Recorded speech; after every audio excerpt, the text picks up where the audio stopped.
Bom dia a todos. Eu fiquei muito feliz quando você se referiu que a gente está numa plateia de maioria branca. Por quê que eu vou dizer isso? E fiquei muito feliz quando você falou da parte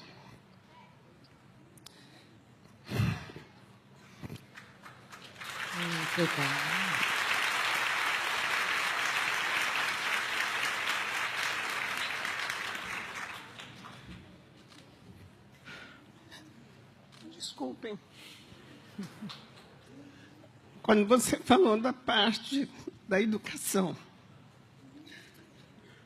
eu sou de uma região do sul, você já pode imaginar, do sul do Paraná. Quer dizer, eu vim do interior do Paraná, lá do mato, estudar em Curitiba. Tive ontem a palestra das moças sobre a mãe. Me tocou profundamente que eu sobrevivi e sobrevivo hoje como brasileira, porque tive uma mãe que fez de tudo, passou por tudo que era humilhação para que nós estudássemos.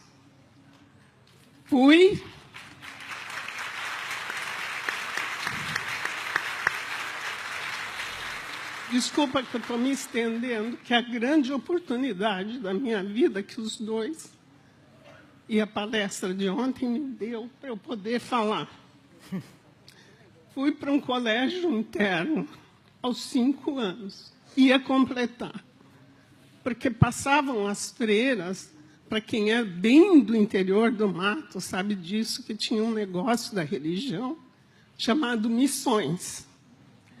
Eles passavam pelas cidades, recolhendo crianças, como se fosse assim, em troca de você ir para esta escola, para estudar. Na verdade, a gente foi para trabalhar. Então, eu trabalhei duro desde os 5 anos. Sou neta de escravos. Aparentemente, a gente teve uma libertação que não existe até hoje.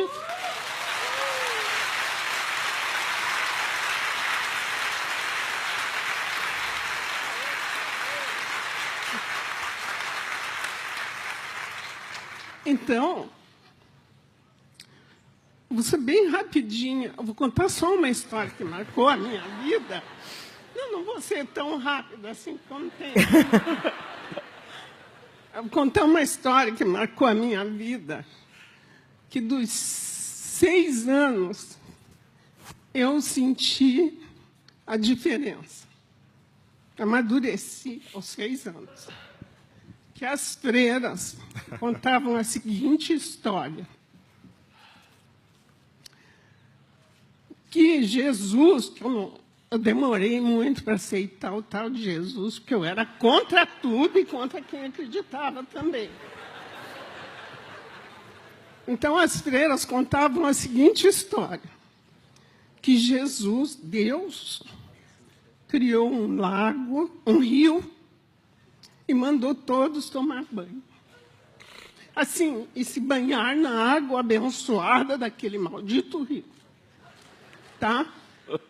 Aí, as pessoas que são brancas é porque eram pessoas trabalhadoras, inteligentes, e chegaram nesse rio, tomaram banho, ficaram brancos. Nós, como negros, somos preguiçosos, e não é verdade, porque esse país vive hoje porque meus antepassados deram condição para todos.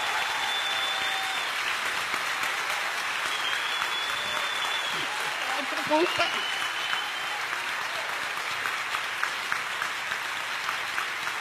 Calma, fica.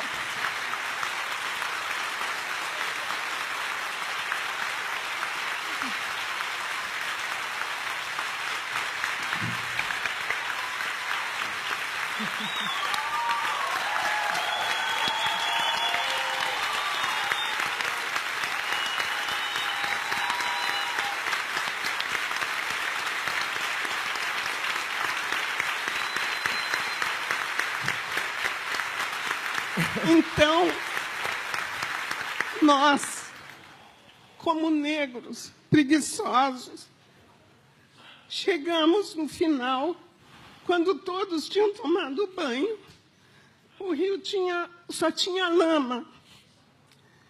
Então, como a gente era preguiçoso, então nós temos a palma da mão clara e a sola dos pés, porque nós só conseguimos tocar as mãos e os pés. Aí você saiu, por isso que a gente tem as palmas da mão e os pés claros. Isso ela explicava, ela contava a história para contar para os brancos como a gente era preguiçoso e não era verdade. Isso não é verdade, porque senão a gente não teria sobrevivido.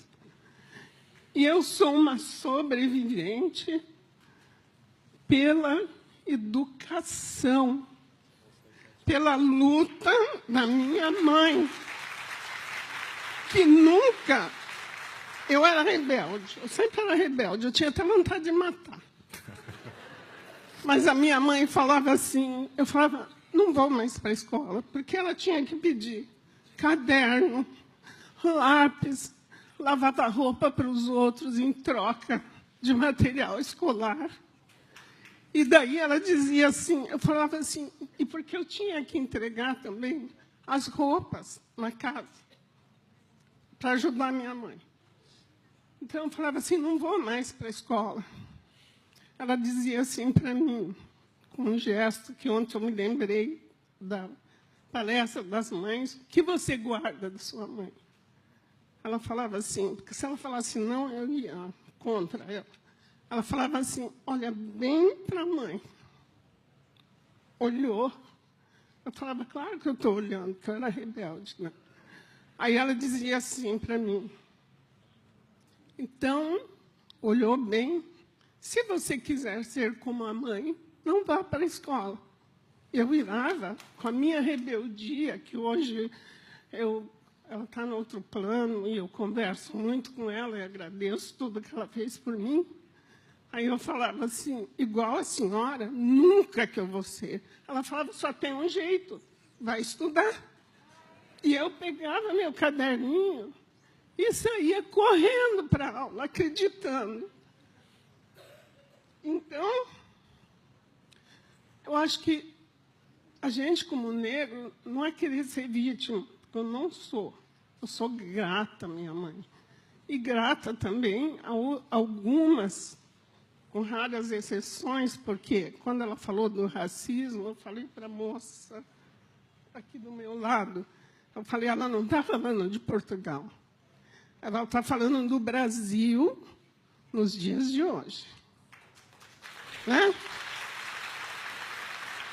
E por que também, para eu vencer, para eu conseguir trabalhar em Curitiba, que todo mundo acha que Curitiba é cidade europeia, de intelectuais, de coisa nenhuma, vai viver em Curitiba como negro e como morador da periferia, para vocês tirarem esse encanto de Curitiba, disso, daquilo. Não é.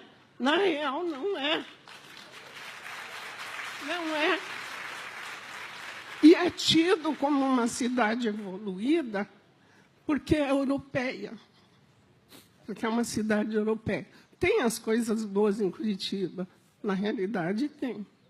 Mas os cotistas negros, índios, sofrem o preconceito dentro das universidades e, o mais ainda, em Londrina, que é uma das maiores cidades do norte do Paraná, que tem grandes universidades, os indígenas perderam a bolsa, de R$ 400 de ajuda, porque o nosso governador, meu não, o governador do Paraná cortou a bolsa. Então, assim, eu não quero desistir. E eu fui uma professora muito assim, defensora dos meus alunos, e fui uma pessoa que trabalhou na época da ditadura. Então, como eu falava com os meus alunos, como eu falava, às vezes, professora, porque eu não quero mais, porque isso, porque eu falava, não. Aí eu contava a minha história para eles, não como miséria, como sofredora. Eu falava como vocês são capazes. Você tem 2 olhos, 2 braços, você pensa, você quer ser respeitado, seja melhor que ele, estude, que ele vai precisar de você e ele vai te respeitar. E eu era considerada, na minha escola, como subversiva, porque eu passava isso para as crianças. Então, é isso que eu tenho que falar, que a minha história é longa, mas eu, com todo o preconceito, com todas as coisas, venci. Estudo até hoje. Aí as pessoas falam, mas por que você quer? Não, é porque eu quero, é para a minha cabeça. Eu quero raciocinar. Eu quero saber o que eu estou lendo, o que está acontecendo com o meu país, o que está acontecendo comigo. Obrigada.